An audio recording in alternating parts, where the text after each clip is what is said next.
नमस्कार विद्यार्थी मित्रांनो, विजन गव्हर्नमेंट जॉबवर तुम्हा सगळ्यांचं पुन्हा एकदा खूप मनापासून स्वागत. आज आपण या लेक्चरमधून 26, 27 आणि 28 नोव्हेंबर या तिन्ही दिवसांचे महत्त्वाचे करंट अफेअर्स प्रश्नोत्तर स्वरूपातून अभ्यासणार आहोत.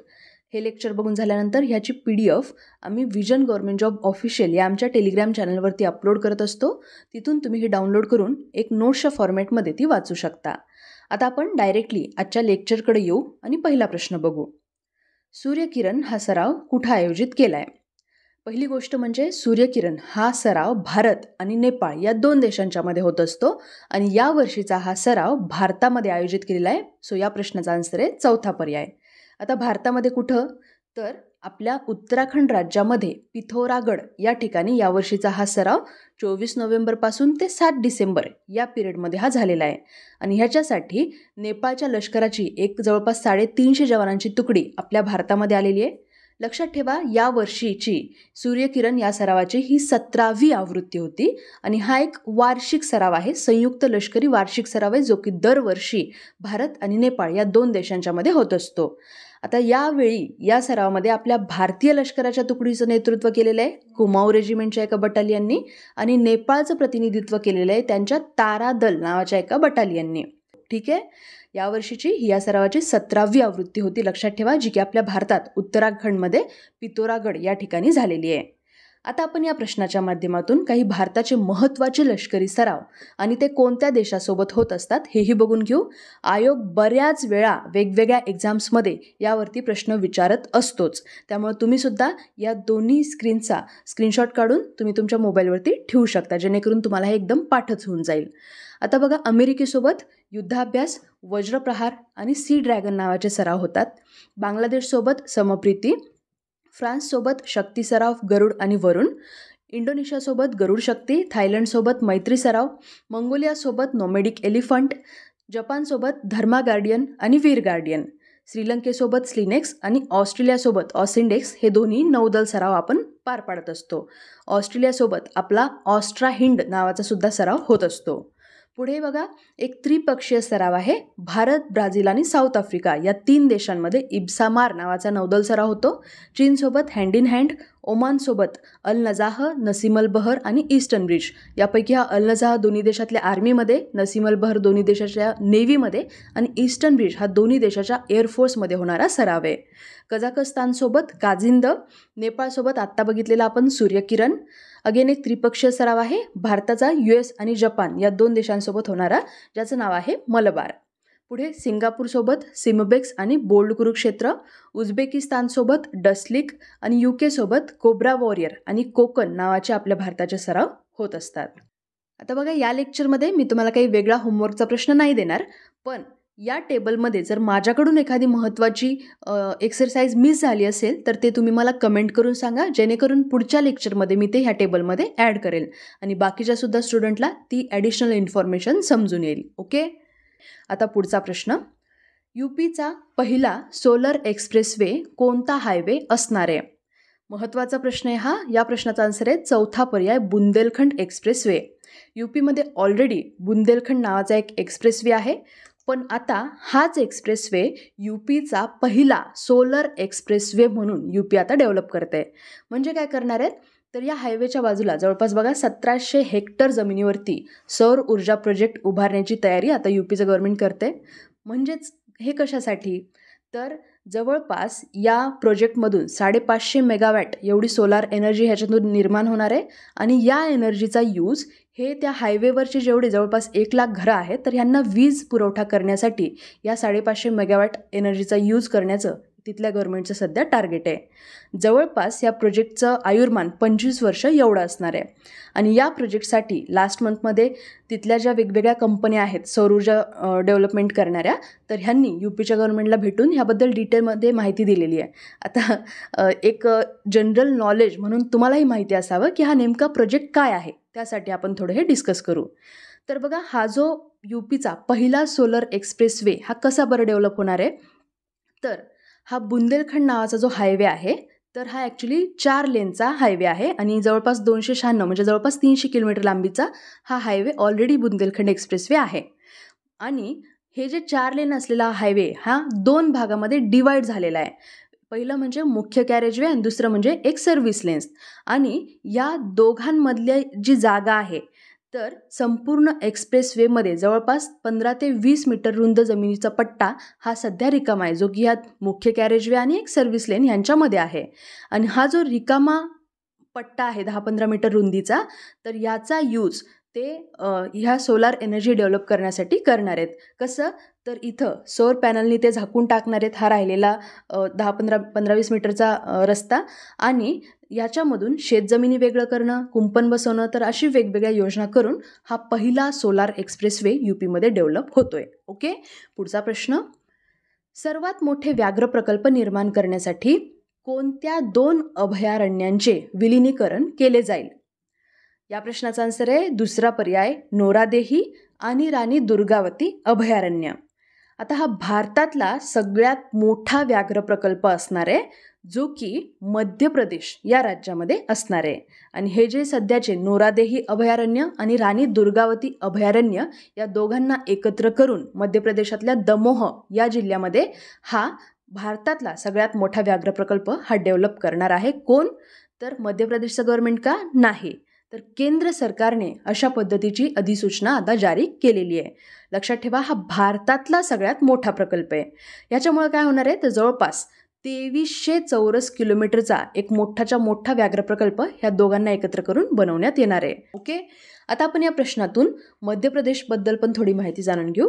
तर इथे बघा, हा आहे आपला भारत. ह्याच्या एकदम सेंटरला म्हणजे मध्य ठिकाणी असलेला हा आहे हा मध्य प्रदेश.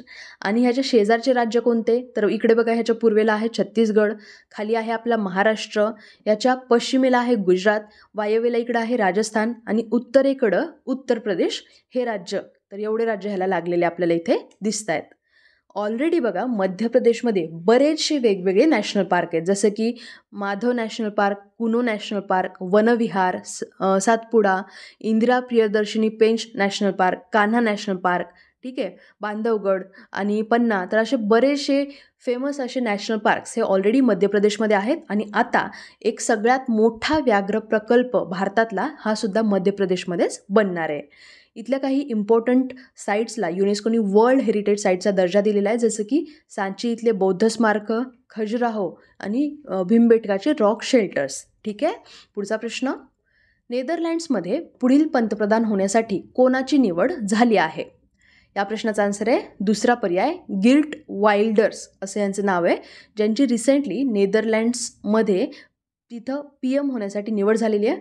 बट ॲक्च्युली जरी ही निवड आत्ता झालेली असली तरीसुद्धा त्यांना युती स्थापन करायला वगैरे बरीच वेळ लागू शकतो, कारण हे खूप चॅलेंजिंग आहे तिकडं. कारण तिथं बघा, त्यांना त्यांची जी पार्टी आहे वाइल्डर्स पार्टी फॉर फ्रीडम, तर ह्यांना तिथल्या संसदेच्या कनिष्ठ सभागृहामध्ये 150 पैकी 37 जागा त्यांनी जिंकलेल्या आहेत. आणि म्हणजे हा जो नंबर जर बघितला तर हा ॲक्च्युली लास्ट इयरचं जर कंपॅरिझन केलं तर ह्याच्यापेक्षाही दुप्पट आहे. पण तरीसुद्धा ह्या एवढ्या जागांना घेऊन हे व्यक्ती सध्या PM बनू शकत नाहीत, त्याच्यामुळे त्यांना युती स्थापन करावं लागेल. आणि यामुळे हे थोडंसं काम चॅलेंजिंग किंवा थोडंसं वेळखाऊ आहे, म्हणून आत्ताही ते बनलेले नाही आहेत, पण बनू शकतात. ओके. हे विल्डर्स यांच्याबद्दल सांगायचं तर बघा, 1998 पासून खासदार आहेत ते तिकडचे, आणि त्यांच्या स्थलांतरित विरोधी भूमिकेसाठी ते पोलीस संरक्षणामध्ये राहतात. नेदरलँडमध्ये यांची ओळख कशी आहे, तर एकदम उजवे म्हणजे राईटिस्ट लोकवादी नेते आहेत ते गिर्ट वाइल्डर्स, आणि यांना आता तिथले PM होण्यासाठी त्यांची निवड झालेली आहे. ओके. पुढचा प्रश्न, हा सुद्धा एका देशाच्या पंतप्रधान पदासंबंधित प्रश्न आहे की न्यूझीलंडचे पंतप्रधान म्हणून कोणी शपथ घेतली? या प्रश्नाचा आन्सर आहे दुसरा पर्याय, क्रिस्तोफर लक्सन. नाव महत्त्वाचं आहे, लक्षात ठेवा, कारण न्यूझीलंड, नेदरलँड ह्या अशा कंट्रीज आहेत ज्या की बऱ्याच वेळा ह्या चर्चेत असतात, जसं की वेगवेगळ्या इंडेक्समध्ये ह्या टॉपवरती असतात. आणि आता न्यूझीलंडचे PM बनलेले आहेत क्रिस्टोफर लक्सन. त्यांच्याकडं अशी पद्धत आहे की त्यांचे जे गव्हर्नर जनरल असतात, ज्या सध्या आहेत सिंडी किरो, तर ह्या गव्हर्नर जनरलच्या अध्यक्षतेखाली PMचा शपथविधी सोहळा हा पार पडत असतो. ठीक आहे. पुढचा प्रश्न, राष्ट्रीय गोपालरत्न पुरस्कार कोणत्या क्षेत्रात दिला जातो? सोपा आहे हा प्रश्न, जस्ट तुम्हाला माहिती असावी म्हणून घेतला आहे. याचा आन्सर आहे बघा, पहिला पर्याय, पशुधन आणि दुग्ध व्यवसाय. लक्षात ठेवा, राष्ट्रीय गोपालरत्न पुरस्कार हा या क्षेत्रातला सर्वोच्च राष्ट्रीय पुरस्कारांपैकी एक आहे. असं नाही आहे की हा गोपालरत्न म्हणजे फक्त एखाद्या व्यक्तीलाच दिला जातो, तर शेतकरी किंवा दुग्ध सहकारी संस्था तर यांच्यासारख्या सगळ्याच व्यक्तींना ओळखण्यासाठी, त्यांना प्रोत्साहित करण्यासाठी म्हणून हा राष्ट्रीय गोपालरत्न पुरस्कार देण्यात येत असतो. आणि हा जो पुरस्कार आहे तर हा राष्ट्रीय दूध दिन उत्सव 2023चा भाग म्हणून हा आयोजित करण्यात आला होता. ओके, पुढचा प्रश्न. प्रोफेट सॉन्ग या कादंबरीसाठी 2023चा बुकर पुरस्कार कोणाला मिळाला? या प्रश्नाचा आन्सर आहे दुसरा पर्याय, पॉल लिंच. प्रोफेट सॉन्ग नावाची एक कादंबरी आहे ज्याच्यासाठी त्यांना हा अवॉर्ड मिळालेला आहे, पॉल लिंच यांना. आता ह्याच्यामध्ये फर्स्ट ऑप्शन जो दिसतोय ना, चेतना मारू, तर ह्या लंडनमधल्या भारतीय वंशाच्या लेखिका आहेत आणि ह्यांची सुद्धा कादंबरी वेस्टर्न लेन नावाची या बुकर पुरस्कारासाठी नॉमिनेट झाली होती. पण आता हे जे पुरस्कार जेव्हा फायनली अनाऊन्स झालेले आहेत तर हा पुरस्कार पॉल लिंच यांना मिळालेला आहे त्यांच्या प्रोफेट सॉन्ग या कादंबरीसाठी. पॉल लिंच यांच्याबद्दल सांगायचं तर बघा, हे एक आयरिश लेखक आहेत आणि लक्षात ठेवा, लिंच हे अवॉर्ड जिंकणारे 5वे आयरिश लेखक ठरलेले आहेत. याआधी शेवटच्या आयरिश कोण होते तर 2018मध्ये लास्ट आयरिश लेखिका ॲना बन्स यांना हा बुकर पुरस्कार मिळाला होता. बुकर पुरस्कारांबद्दल सांगायचं तर बघा, इंग्लिशमध्ये लिहिलेल्या आणि UK आणि आयर्लंडमध्ये पब्लिश झालेल्या सर्वोत्कृष्ट कादंबरीला हा बुकर पुरस्कार दिला जात असतो. मागच्या वर्षी कुणाला मिळाला आहे तर शेहान करुणा तिलाका यांना त्यांच्या the 7 moon of Maali Almeida या पुस्तकासाठी हा बुकर अवॉर्ड मिळालेला आहे. आता हे पुस्तक कशासंबंधी आहे तर ह्याच्यामध्ये श्रीलंकेच्या गृहयुद्धावरती केंद्रित असलेल्या बऱ्याच वेगवेगळ्या कथा त्यांनी या पुस्तकामध्ये मांडलेल्या आहेत आणि त्यासाठी त्यांना मागच्या वर्षीचा बुकर पुरस्कार देण्यात आलेला आहे. ठीक आहे, पुढचा प्रश्न. कोणत्या अभिनेत्रीने फिल्मफेअर OTT पुरस्कार 2023मध्ये सर्वोत्कृष्ट अभिनेत्री पुरस्कार जिंकला? या प्रश्नाचा आन्सर आहे तिसरा पर्याय, आलिया भट्ट. आता इथे बघा, यावेळी पहिल्यांदाच हे OTT अवॉर्ड्स हे अनाऊन्स करण्यात आले होते आणि ह्याच्यामध्ये 2 वेगवेगळ्या कॅटेगरीज त्यांनी ठरवल्या होत्या. पहिलं म्हणजे वेब सिरीज कॅटेगरी, दुसरं म्हणजे मूवीज कॅटेगरी. आता वेब सिरीज कॅटेगरीमध्ये सर्वोत्कृष्ट वेब सिरीजचा अवॉर्ड स्कूपला मिळाला आहे. सर्वोत्कृष्ट अभिनेता सुविंदर विक्की कोहरासाठी, सर्वोत्कृष्ट अभिनेत्री राजश्री देशपांडे हिला ट्रायल बाय फायर ह्याच्यासाठी, सर्वोत्कृष्ट डायरेक्टर विक्रमादित्य मोटवानी ह्याला जुबलीसाठी, सर्वोत्कृष्ट सहाय्यक अभिनेता ह्या वरुण सोबती याला मिळाला आहे कोहरासाठी, सर्वोत्कृष्ट सहाय्यक अभिनेत्रीचा अवॉर्ड तिलोत्तमा सोमे हिला दिल्ली क्राईम 2 साठी. आता OTTवरती रिलीज झालेले जे मूवीज आहेत या कॅटेगरीमध्ये कोणकोणते अवॉर्ड कुणाला मिळालेत हे पण एकदा बघून घेऊ. आयोग जर अवॉर्डवरती प्रश्न विचारायचा असेल ना तर यावेळी या OTT संबंधितच प्रश्न विचारेल, कारण यावेळी पहिल्यांदाच हे OTT अवॉर्ड्स हे इंट्रोड्यूस झालेले आहेत.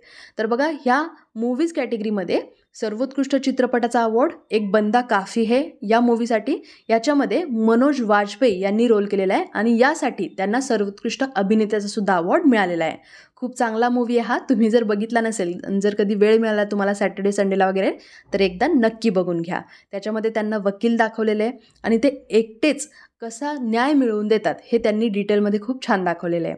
पुढे सर्वोत्कृष्ट अभिनेत्रीचा अवॉर्ड आत्ता आपण बघितलेलं आलिया भट्ट हिला डार्लिंग्स या मूवीसाठी, सर्वोत्कृष्ट डायरेक्टर अगेन एक बंदा काफी है या मूवीचे डायरेक्टर अपूर्व सिंग यांना, सर्वोत्कृष्ट सहाय्यक अभिनेताचा अवॉर्ड सूरज शर्मा यांना मिळालेला आहे. ओके, पुढचा प्रश्न. केंद्र सरकारने आयुष्मान भारत आरोग्य आणि कल्याण केंद्रांना नवीन नाव काय दिलं आहे? या प्रश्नाचा आन्सर आहे बघा दुसरा पर्याय, आयुष्मान आरोग्य मंदिर. तर रिसेंटली आपल्या केंद्राने सध्याचे जे Ayushman Bharat health and wellness centres आहेत तर ह्यांचं नाव बदलून आयुष्मान आरोग्य मंदिर असं ठेवायचा निर्णय घेतला आहे आणि याच्यासाठी त्यांनी एक टॅगलाईनसुद्धा ठरवलेली आहे. ती टॅगलाईनसुद्धा लक्षात ठेवा, आरोग्यम परम धनम. तर या टॅगलाईनसोबत आयुष्मान आरोग्य मंदिर असं ह्या सेंटरचं नाव ठेवण्यात येणार आहे. ओके, पुढचा प्रश्न. खेलो इंडिया पॅरा गेम्स 2023च्या शुभंकराचं नाव काय आहे? शुभंकर म्हणजेच मॅस्कॉट. हा प्रश्न पण महत्त्वाचा आहे, कारण बघा यावेळेचे हे जे खेलो इंडिया पॅरा गेम्स होत आहेत तर हे अशा पद्धतीचे पहिलेच आहेत. त्याच्यामुळं प्रत्येक प्रश्न खेलो इंडिया पॅरा गेम्सशी संबंधित हा महत्त्वाचा आहेच. आपण लास्ट लेक्चरमध्ये क्वेश्चन बघितला होता की खेलो इंडिया पॅरा गेम्स हे कुठं होत आहेत पहिले, तर ह्याचा आन्सर होतं नवी दिल्ली आणि हे जे मॅस्कॉट आहे याचं नाव आहे उज्ज्वला. सो या प्रश्नाचा आन्सर आहे बघा चौथा पर्याय. आता उज्ज्वला काय आहे बरं, तर उज्ज्वला नावाची एक चिमणी त्यांनी मॅस्कॉट म्हणून डिसाईड केलेली आहे. चिमणीच का बरं, तर चिमणी हे दिल्लीचं प्रतीक आणि अभिमान आहे आणि यावेळेचे हे जे first Khelo India para games आहेत, तर हे आपल्या नवी दिल्ली या ठिकाणी होत आहेत. म्हणून त्यांनी चिमणीला मॅस्कॉट म्हणून बनवलेलं आहे. ठीक आहे, आता शेवटचा प्रश्न. कोणत्या राज्याने नो नॉनव्हेज दिवस घोषित केला? या प्रश्नाचा आन्सर आहे दुसरा पर्याय, उत्तर प्रदेश. तर रिसेंटली यूपीनं साधू TL वासवानी यांच्या जयंतीनिमित्त 25 नोव्हेंबर हा त्यांचा जन्मदिवस नो नॉनव्हेज डे म्हणून घोषित केलेला आहे. बघा, ऑलरेडी या दिवसाला आंतरराष्ट्रीय मांसविरहित दिवस म्हणून सुद्धा ओळखलं जाते, पण आता यूपीमध्ये नो नॉनव्हेज दिवस हा 25 नोव्हेंबरला त्यांनी घोषित केलेला आहे. साधू वासवानी यांच्याबद्दल सांगायचं तर बघा, ह्यांचं पूर्ण नाव साधू थनवरदास लीलाराम वासवानी असं होतं. यांचा जन्म 25 नोव्हेंबर 1879ला झालेला आहे. ते एक शिक्षण तज्ज्ञ होते. त्यांच्याबद्दल लक्षात ठेवायचं म्हणजे खूप इम्पॉर्टंट पॉईंट आहे, मीरा चळवळ सुरू करणारे शिक्षण तज्ज्ञ हे साधू वासवानी हे होते. आयोग एक्झाममध्ये हिस्ट्री रिलेटेड क्वेश्चन विचारायचा झालं तर अशा पद्धतीचा प्रश्न विचारू शकतो. आता हे साधू वासवानी यांचा जन्मदिवस का बरं नो नॉनव्हेज डे म्हणून सेलिब्रेट करायचा? तर साधू वासवानी यांनी कम्प्लिटली शाकाहारी जीवन जगण्याची जी त्यांची पद्धत होती, तर ह्याचा प्रचार केलेला, त्याच्यामुळे यांचा जन्मदिवस नो नॉनव्हेज डे म्हणून आता सेलिब्रेट करणार आहेत. त्यांचं निधन 16 जानेवारी 1966ला त्यांच्या वयाच्या 86व्या वर्षी झालेलं आहे. ठीक आहे, तर अशा पद्धतीने आज आपण या लेक्चरमधून 26, 27 आणि 28 नोव्हेंबर या तिन्ही दिवसांचे महत्त्वाचे करंट अफेअर्स डिटेलमध्ये समजून घेण्याचा प्रयत्न केला आहे. तुम्हाला आजचं लेक्चर समजले की नाही मला कमेंट करून नक्की कळवा. लवकरच भेटू मग आपण पुढच्या लेक्चरमध्ये. जय हिंद, जय महाराष्ट्र. धन्यवाद.